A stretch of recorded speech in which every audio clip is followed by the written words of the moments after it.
tonight. These are some of the stories making headlines on our bulletin tonight. Healthcare workers decry unfulfilled government promises as the community continues to mourn the first Kenyan doctor to succumb to the virus. The murder of Ahada in Nandi ignites fresh protests in the area and threatens intertribal clashes. Anti-corruption cases are not political witch hunt, and Waluke is the first of many, anti-corruption body says, as Kenya marks the African Anti-Corruption Day. And tonight we have a special report on the cries of women who have come face to face with gender-based violence during the COVID-19 pandemic.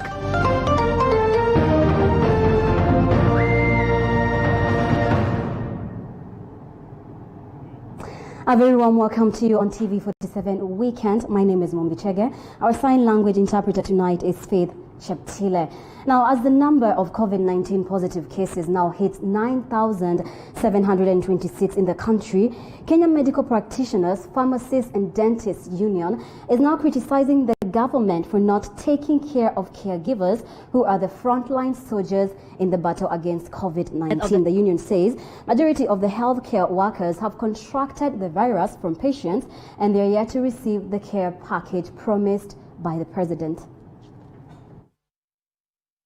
Practitioners, Pharmacists and Dentists Union has condemned the government for not taking proper care of the caregivers who are the frontline soldiers against COVID-19. Speaking during a press conference on Saturday in Nairobi, the Acting Secretary General for KMPDU, Mwachonda Chibanzi, expressed the need for personal protective equipment for healthcare workers, citing the urgency for these equipments in hospitals. So we have just been soldiering on, hoping as we go by that we'll have a dedicated, and I like to iterate that in our earlier briefings, we even wrote a proposal to the Senate Ad Hoc Committee, and we went and presented on these same issues of a compensation package for all healthcare personnel, frontline workers.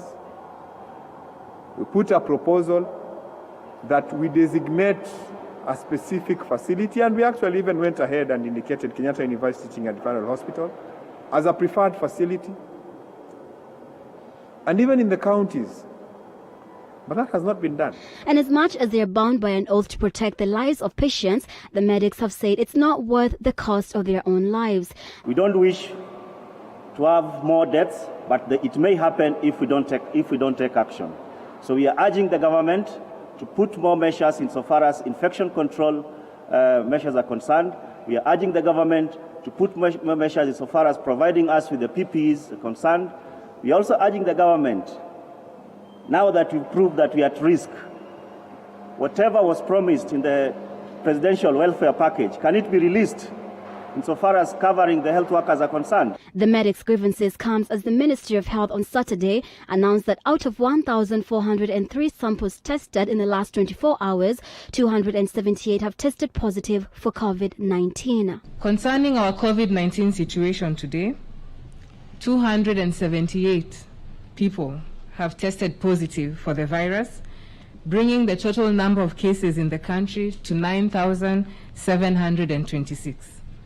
And this has been from a sample size of 1,403 that has been ran over the last 24 hours, raising the total number of samples conducted so far in the country to 207,987. Dr. Doreen Adisa Lugalika succumbed to COVID-19 on Friday, a few hours after being admitted in Aga Khan Hospital. 4 nurses have also succumbed to the virus since March this year. And Devolution Cabinet Secretary Eugene Wamalwa and Kakamega Wycliffe Oparanya has today met Teachers Union in Bungoma County in what was touted as meeting to rally educationists in combating COVID-19 in the community. The leaders have, however, urged the teachers to support President Uhuru Kenyatta and ODM party leader Raila Odinga's agenda of uniting the country. Over 170 fellow Kenyans, and the enemy that continues today to spread across our counties and across the country. As we speak, the figure is going towards 10,000. I think in Africa, Kenya is one of the countries that has actually been hit very hard, and therefore we need to see how we can deal with this invisible enemy. Adui ambaye alitoka nje ya mipaka yetu, alitoka mbali na sisi, kutoka Wuhan kule Uchina, na adui huyu sasa ameingia hadi hapa Bungoma, kaunti zetu zote na katika taifa letu. Ndio sababu tulisema siku hii tuje hapa, baada ya kupata pigo, kupoteza mwenzetu kutoka kwa hii kaunti, tukutane hapa nanyi kama viongozi. Na tunajua ya kwamba mwaka huu, from now up to December, wakati hatutakuwa na masomo yanaendelea kwenye madarasa kwenye shule zetu, you are going to play a very important role in this county and in this country. I saw your Secretary General Wanat alikuwa hapa. Ile presentation alimeka and he gave me a hope. And BBI could help Kenyans to move forward as a united country. So support BBI. Tuko pamoja.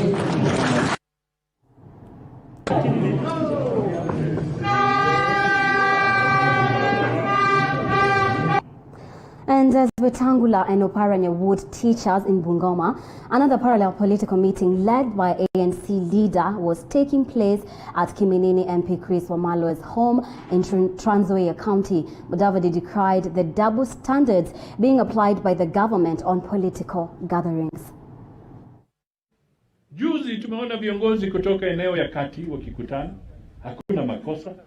Lakini sisi hapa tukikutana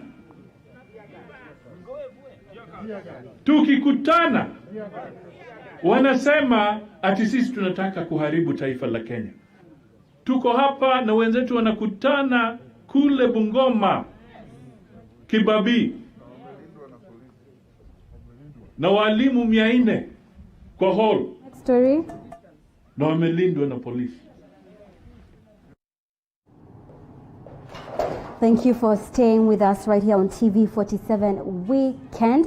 We will be giving you more stories coming up in just a few minutes. You can tell us your views on some of the stories we're having for you tonight via our Facebook page, TV47KE, or on YouTube, TV47KE, or on Twitter, TV47KE.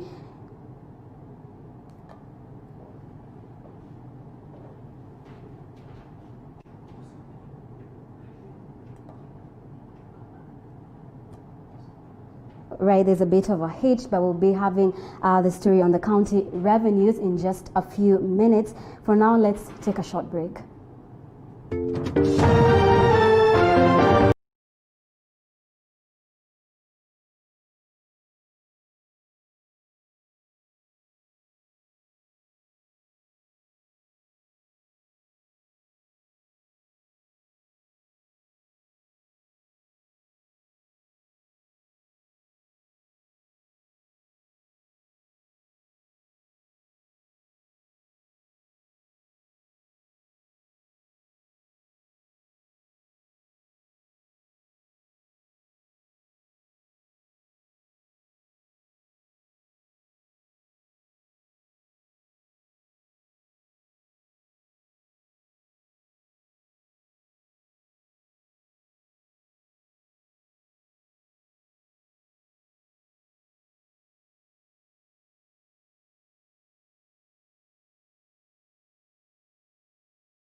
right, welcome back. Now, the Senate is expected to hold another special sitting on Monday to give senators another chance at approving the proposed formula developed by the Commission on Revenue Allocation that will see county governments to share equitability in the 316.5 billion shillings allocated in the financial year 2020-2021. This comes after the President gave Senate leadership a 3-day ultimatum to come up with a solution. As counties await for their budgets for the financial year 2020-2021, now there seems to be a ray of hope after the Senate Speaker Kenneth Lusaka called for a special sitting on Monday to deliberate on a way forward after a section of senators dismissed the proposed third-generation formula to be used in sharing 316.5 billion shillings to the counties. Mr. Speaker, as far as I know, I was informed that I was due, so... According to sources, Majority Leader Samuel Pogisio has been forced to move after President Uhuru Kenyatta gave him a 3-day deadline to mobilize support for the new revenue sharing formula for the counties. Pogisio wrote to the Senate Speaker Kenneth Lusaka to convene a special sitting. Over 20 senators from the losing divide in the proposed formula are vowed to shoot down the formula, arguing that no county should lose even a coin since counties have already made their budgets for the financial year 2020-2021. Further, the senators have protested the new proposed formula for revenue allocation among counties, saying the proposed mechanism will disenfranchise and further marginalize their areas. People can sit down and work out formulas that ensure, at the very minimum, no county loses a single cent. As a senator elected in Isiolo County, I am going to oppose it with all the energy that I have. Maeneo ambayo hatusemi kwamba kuna ukabila, lakini tunasema ya kwamba kwa nini kuprofile watu hawa. Kwa hiyo sisi tunapinga na kwamba hatutakubali kugawanywa kikabila, wala hatuweza kugawanywa kwamba watu wengine walio na pesa. Hatujaona pesa inatolewa kwa tajiri, inatolewa kwa maskini, inapelekwa kwa tajiri. Counties expected to lose in the proposed formula include Mandera, Isiolo, Wajir, Kilifi, Tana River, Narok and Kitui. Others include Vihiga, Nyamira, Makueni, Turkana, Kwale, Lamu, Garissa, Taita Taveta, Tharaka Nithi and Marsabit. Elizabeth Mutuku, TV47 Nairobi. Now, cases of gender-based violence have increased almost tenfold in the last 3 months. Tonight, Zainab Mohammed has prepared a special report detailing the reasons for the sharp spike and the remedies available to thousands of victims. Here's a sneak peek of that special report.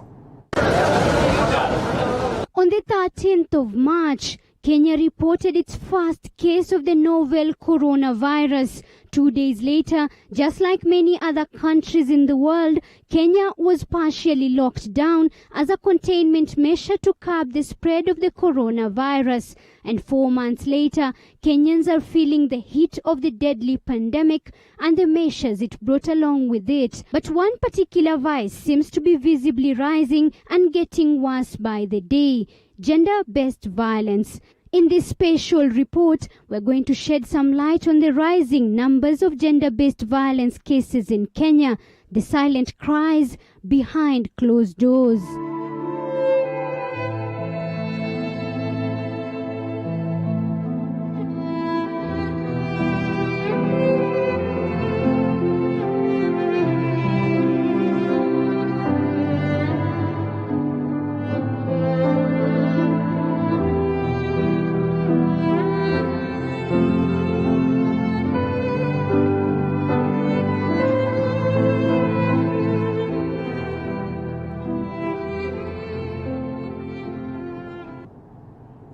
Zainab Mohammed will be telling us more on the vice of domestic violence in just a while. Now, residents of Tirikwa village in Aldai constituency, Nandi County, are protested following the murder of a young man. The body of the 25-year-old was found mutilated in a forest at the border of Kisumu and Nandi counties. Calvin Chitwa now reports.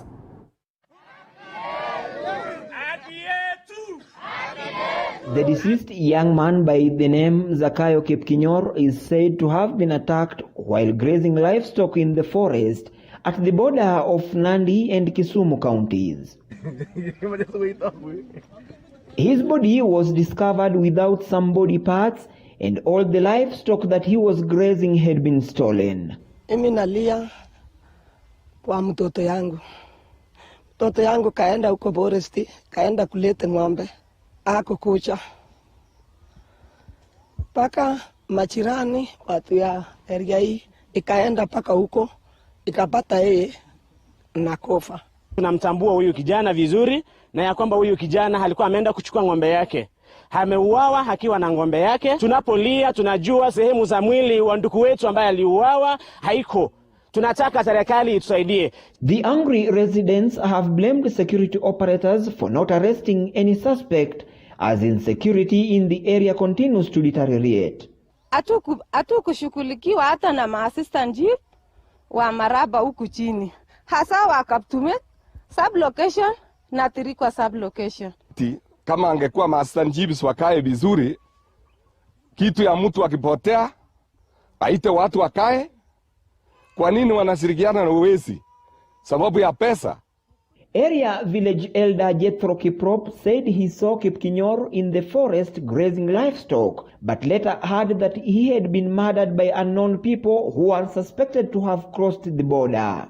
Tulienda na hiyo kijana mpaka huko foresti. Mimi akakaa kwa mawe, yeye akatangulia mbele.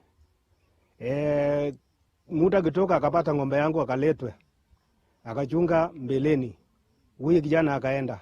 The residents say they are living in fear because there have been several cases of attacks and murders by attackers whose intention is stealing livestock. They are appealing for an intervention from local leaders and government officers. Calvin Chitwa, TV47, Nandi County. And as the country today marked the African Anti-Corruption Day, stakeholders have reiterated that the fight against corruption is not selective. This comes on the backdrop of claims by a section of politicians that the war on corruption is weaponized to target those deemed politically unfriendly. David Mudoka reports. The Ethics and Anti-Corruption Commission has dismissed claims that its fight against runaway corruption in the country is a discriminatory affair that targets only politicians who do not sing the same tune as their masters. Speaking while commemorating Africa's Anti-Corruption Day, EACC Commissioner Mwaniki Gashoka has said the commission is solely evidence-oriented while prosecuting. There is nothing like when the cases come here, there is profiling. There is a system, a very nice system of processing cases, and the cases are processed on the basis of evidence and nothing like personalities or names. Those ones don't matter. This follows claims by Sirisia MP John Waluke that his prosecution and conviction were politically instigated. Waluke, who has since appealed his sentencing, was convicted alongside his co-accused, Grace Wakungu, in a 297 million shillings maize scandal. The duo was slapped with 67 and 69 years jail terms, respectively, or a 2 billion shillings cumulative fine. Until then, prosecution bodies had been termed toothless, with the public baying for high-profile convictions. During the commemoration, lawyers have also been accused of deliberately delaying justice by skipping adjournments, thus hindering expeditious convictions. When you go to court and you supply all the materials Commissioner said, and you do this by way of an electronic form, and the lawyers insist we want copies of documents, hard copies, and you have a case that has documents running close to 1 million documents, because we have one of such cases. It took us, for instance, about 3 months trying to run copies, just running copies. Yet these gentlemen can sit in the comfort of their offices with a flash disk or a CD-ROM and go through that evidence. However, Law Society of Kenya President Nelson Havi has defended fellow barristers. That cannot be true, because the Ethics and Anti-Corruption Commission has spent a lot of time investigating this matter. The Office of the Director of Public Prosecution has also spent a lot of time appraising itself on the evidence and the law on this matter.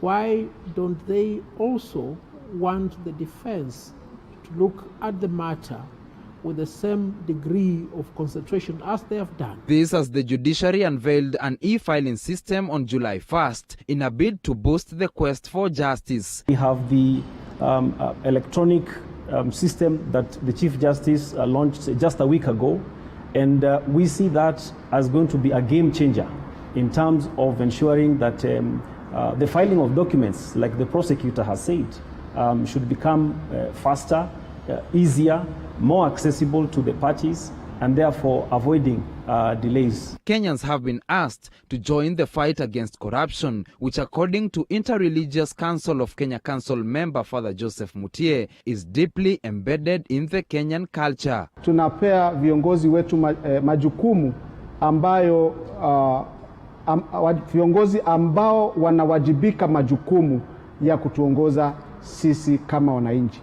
Sisi pamoja tukishikana mikono, tukitembea pamoja na kutoa sauti, tuseme kwamba hatuupendi na tunaupinga ufisadi, basi nchi yetu itaendelea mbele. Ni jukumu la kila mwananchi kupigana na ufisadi pale ambapo wanafanya kazi nyumbani, shambani, ili kwamba isiwe kwamba ni ufisadi katika nyanja za serikali ama ofisi za serikali tu, bali katika mambo yote tunayofanya.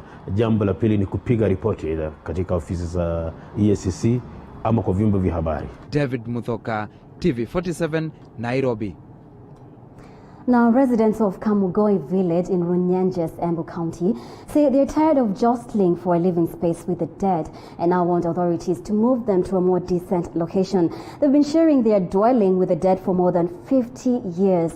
Moige William has that story. Some 600 people in Kamugoi village, Runyenjes sub-county of Embu County, have been living in a cemetery for close to 50 years. They say they are done competing with the dead for space and now want the government to relocate them. It has been a real struggle between the dead and the living here. Some grave markings have been destroyed by the human activity and some epitaphs have been ruined completely. Some residents are not at peace at all, as Mercy Njeri narrates. Asubuhi tunaona makaburi hapo, alafu tukiangalia hatunjui hiyo mtu ni nani, tunasikia hiyo nini, moyo wetu unaishi mbaya. Serikali iangalia watu wengine, sababu hapa ni shida tupu. Kama Uhuru akiangalia hii nini, atufikirie ajue vile tutafanya. Kuna hii mashamba ya Mwea. Godfrey Ndhiga, the area sub-chief, confirmed that indeed most of the houses here have been built on graves. He affirms that some people settled in the cemetery belonging to the Embu municipality close to 50 years ago. Amadi tumesimama sasa iko kwenye kaburi. Na kila mboma unaona hapa iko sinira. Kaburi nyumba iko sini ya kaburi. Na ni kaburi mingi iko hapa. Hii watu wangu nataka wasaidiwe kwa maana wako na sinda. Hata nyumba ni sha makoton, ile nyingine haina so ni sha gunia. Ningependa nisaidiwe ni juu niko na watoto, nisaidiwe tu nijengewe nyumba nzuri, alafu sisi tupatiwe samba. The struggle with the dead for space is not the only challenge for the adults in Kamugoi village. Many live in tiny structures and some even share single-roomed houses with their grown-up children. Njeru Kawe, a human rights activist, says many parents here have been deprived their privacy as they cannot develop the space since it's not theirs. Anya anaishi nyumba moja na mama yake na papa yake na rumu ni ile moja. Sasa hata wakati zamani tulikuwa tunasema papa na mama wakitaka kujenga taifa, watoto wako pale, watajenga namna gani? Hiyo ni shame kwa serikali, na tukiwa hapa kwetu Embu pahali tunasemekana tuko na utajiri mwingi. Speaking while presenting foodstuffs from well-wishers to the families, nominated member of Embu County Assembly Margaret Lona Kariuki took a swipe on elected leaders from the area for disregarding the plight of Kamugoi village. Hii kijiji yote na iko na mamia ya watu. Hakuna hata mtu mmoja alikula pesa ya corona. Kwani corona inakuliwa na nani? Mpaka hata tunashangaa. Hapa tumejaribu kwenda kwa mboma, kila mboma tukiuliza kama kuna hata mmoja wao aliweza kufaidika na ile 1000 ile president anapeana? Hakuna. For now, the struggle between the living and the dead at Kamugoi village continues. Moige William, TV47, Embu. On to another story. A group of persons living with disability in Trans Nzoia County has begun a process of evacuating their members who beg for money in the streets of Kitale town. They fear the beggars could be exposed to COVID-19 following the lifting of cessation of movement in Nairobi and Mombasa counties. Boniface Baraza reports.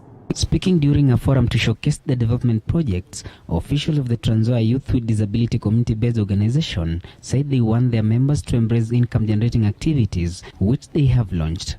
Tom Joma is the group's coordinator. Tunajaribu kuwatoa walemavu barabarani, kwa sababu unapata watu wanatumia msemo kwamba tusiombeombe kama walemavu.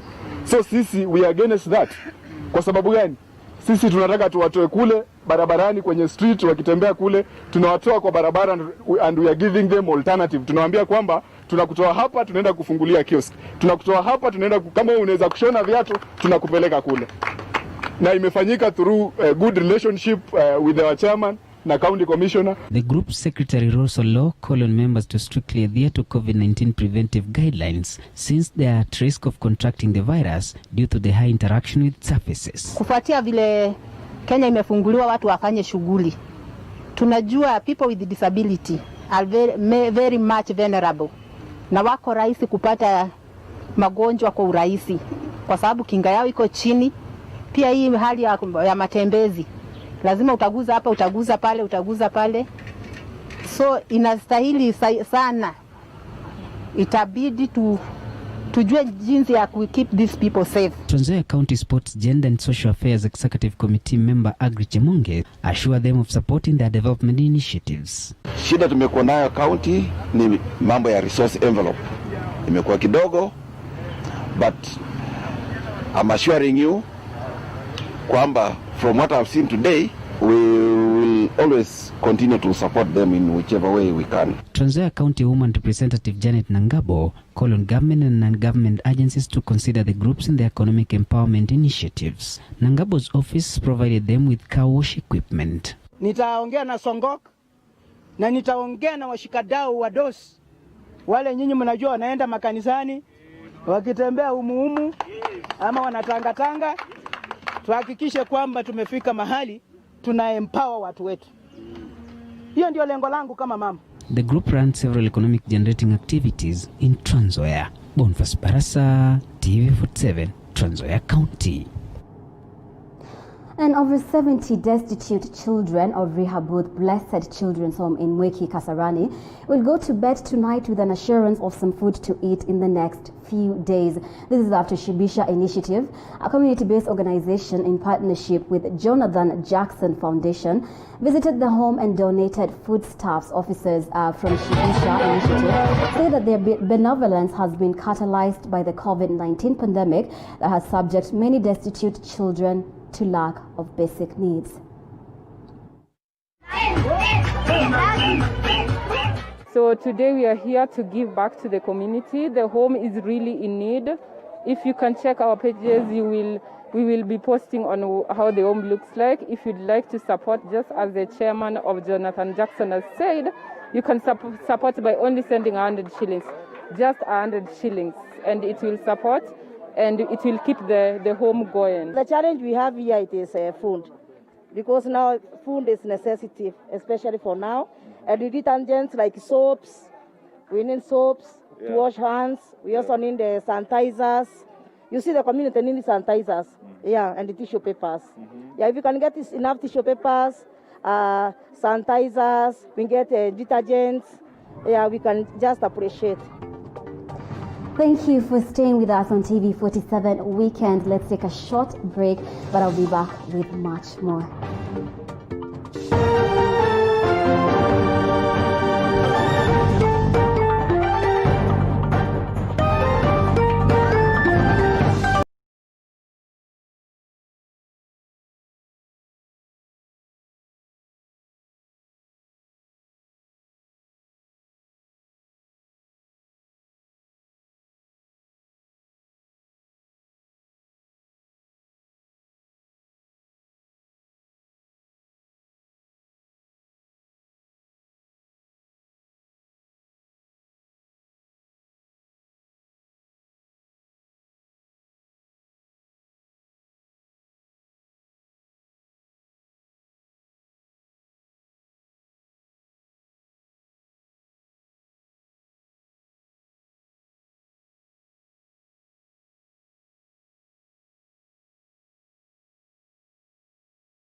Welcome back to TV47 Weekend. Thank you for staying with us.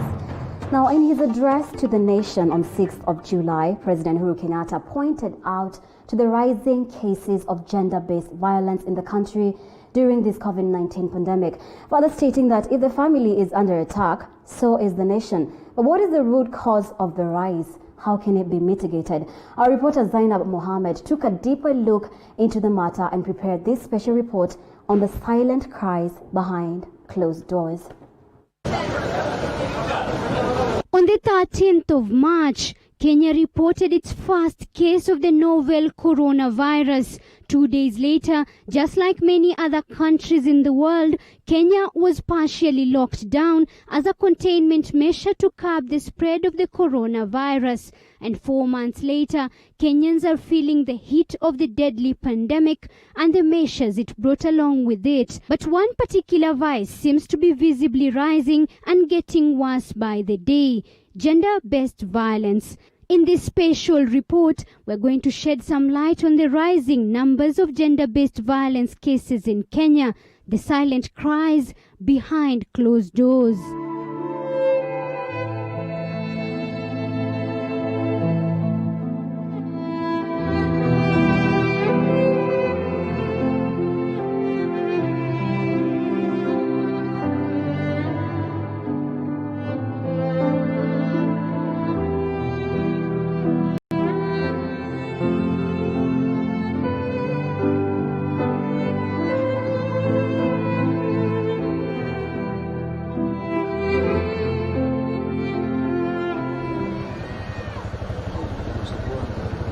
We are in a not-so-urban part of Nairobi, specific location not to be named due to security reasons of the persons sharing their experience on this story. We meet a group of about 10 women, many of whom are GBV survivors. Mary, not her real name, is a mother and a GBV survivor. Mary reminisces about how she met her heartbeat. Tulipatana naye kitu 2015. Yeah, then we started dating, not even dating.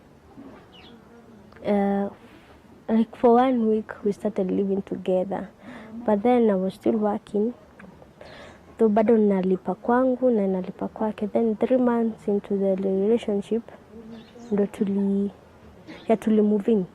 But Mary says it was not long before the love of her life turned from sweet to sour and eventually to utter bitterness. After like 2 months, kanza vita, arguing for no reason.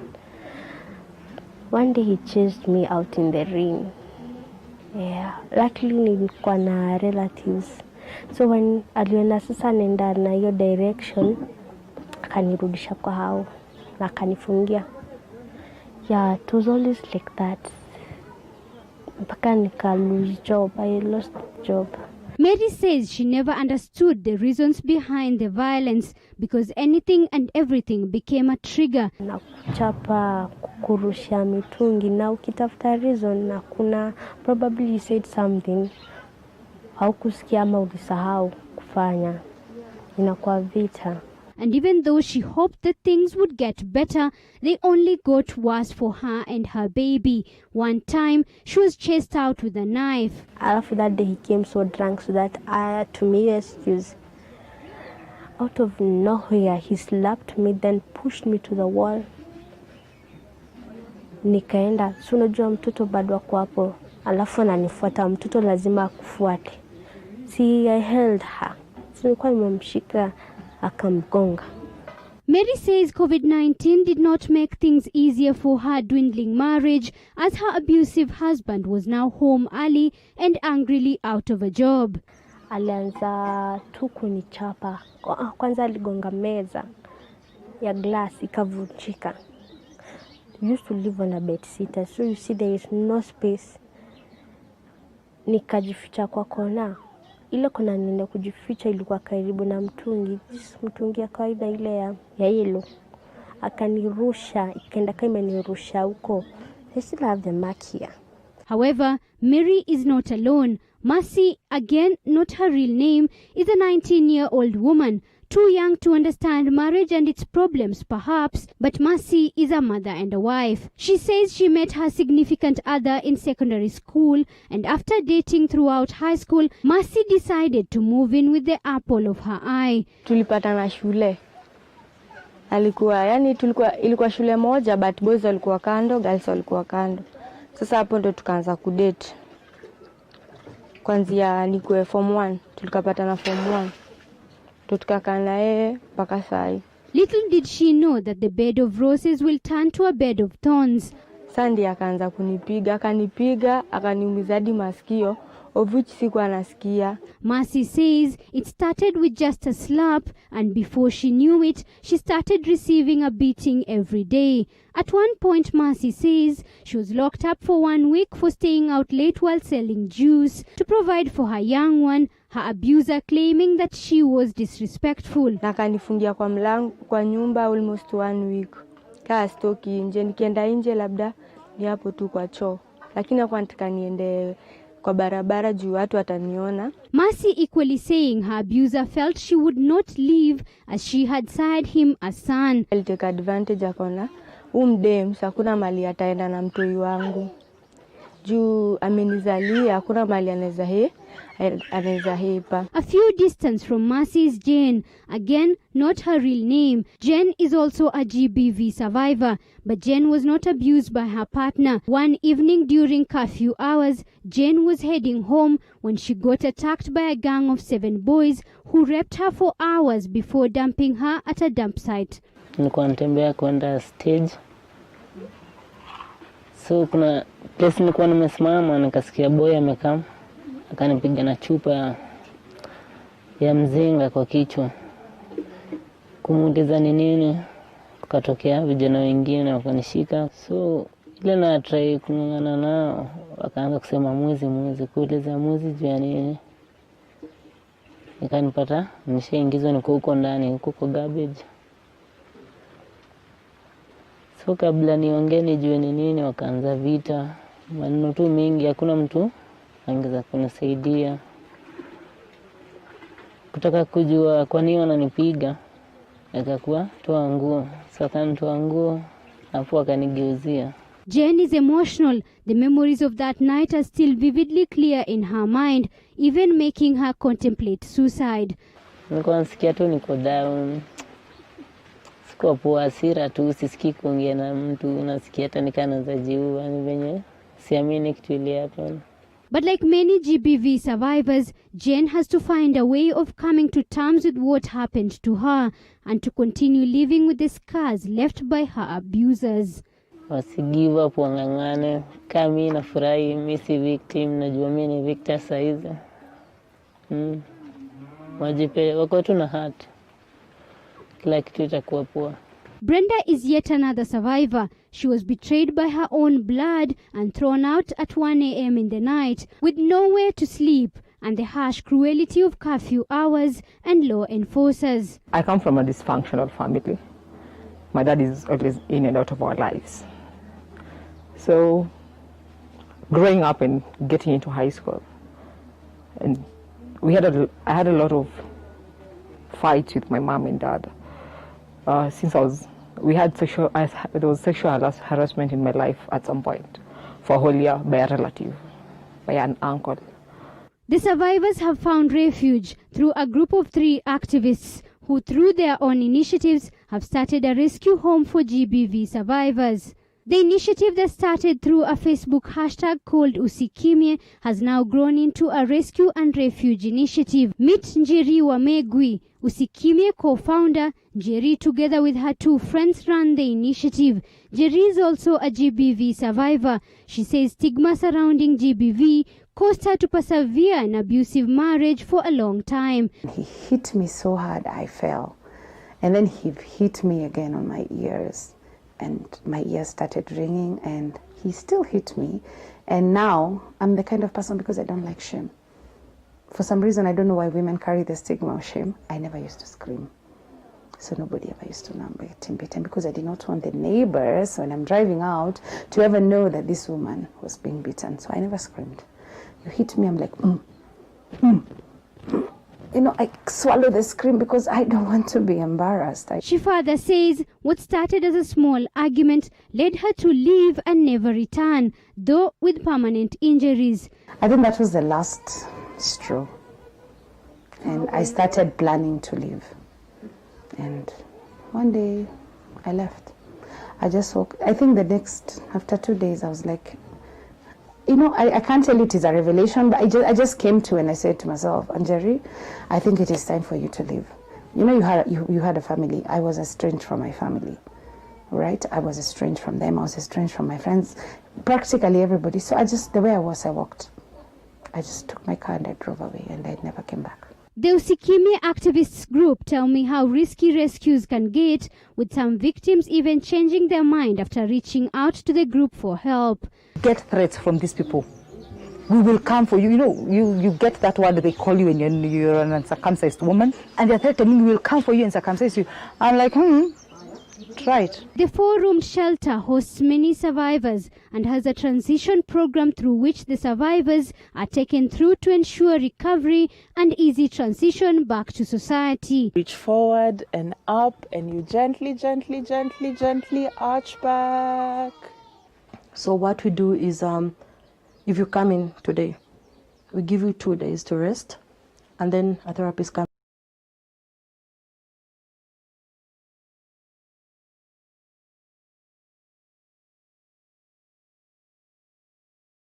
and sees you.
There is a problem that requires a hastened solution. Well, it's true that the GBV cases have gone high based on the reports that we get, either at the national number, the 1195 toll-free number, and also even with the partners on the ground that we support in terms of the cases they are receiving. There are very many factors that can contribute to this rising in numbers. We've been under lockdown since March. We've also been in curfew since March. And most of the people have also lost their livelihoods in terms of, they're no longer going to work. So there's a lot of stress. You find also that some children were safer in school than at home. According to Florence, there is need to set up several government rescue homes that meet the right standards. NGO or activist-led rescue homes like that of Usikimye risk closure from challenges such as security and even lack of operational funds. So it is important that then we have shelters for survivors, and shelters that are run by government. And one might say, at this time, how do we build shelters? Makueni has shown us that you can actually do shelter. They've put up a shelter within this COVID season, and there are guidelines about shelters and different types of shelters. So county governments, because they work in tandem with the national government, need to be able to pull shelters for survivors so that we do not retain, you don't go to the hospital, you're treated, you make an OB, you get an OB and still go back to the same abuser. You think if the abuser knows you've reported them, will they spare you? They will not spare you. So all these things we need to put in place so that we don't have so many huge numbers by the end of COVID-19. She further says GBV is not a new vice, but its effects have just been magnified by the COVID-19 pandemic, an existing cancer that is growing its roots deeper into our society. It is a shadow pandemic. I think when COVID started, all over the world, even the UN signed a warning, sounded an alarm, and said they are seeing a rise in GBV. So Kenya is not, Kenya is not a country that then is not faced with the same that other countries are being faced with. In France, the government had to make a decision because hotels were closed, they decided to take on a hotel and take survivors there. So when police are called, they quickly, the survivors are removed from the abusers and taken to that hotel until the abuser can be arrested. So these had already been happening. New Zealand, they quickly formed focused on mental health because they realized many people will not be working and therefore there will be a lot of health issues that need to be looked at. It's just the other day that now we have as a country now mental health guidelines. I mean, so many months after COVID started. So these are things that we should have done in the beginning as a country. It's not like we lacked information, but I don't think we focused holistically on dealing with this pandemic beyond the medical interventions of the virus itself. From the many voices here at Usikimia Rescue Home, it is clear that millions of women in Kenya are wiping silent tears once the door closes. And as the entire world feels the heat of this deadly pandemic, for these women, it is a double tragedy as they are abused and killed by people who are supposed to love, protect, and care for them. For TV47, I'm Zainab Mohammed.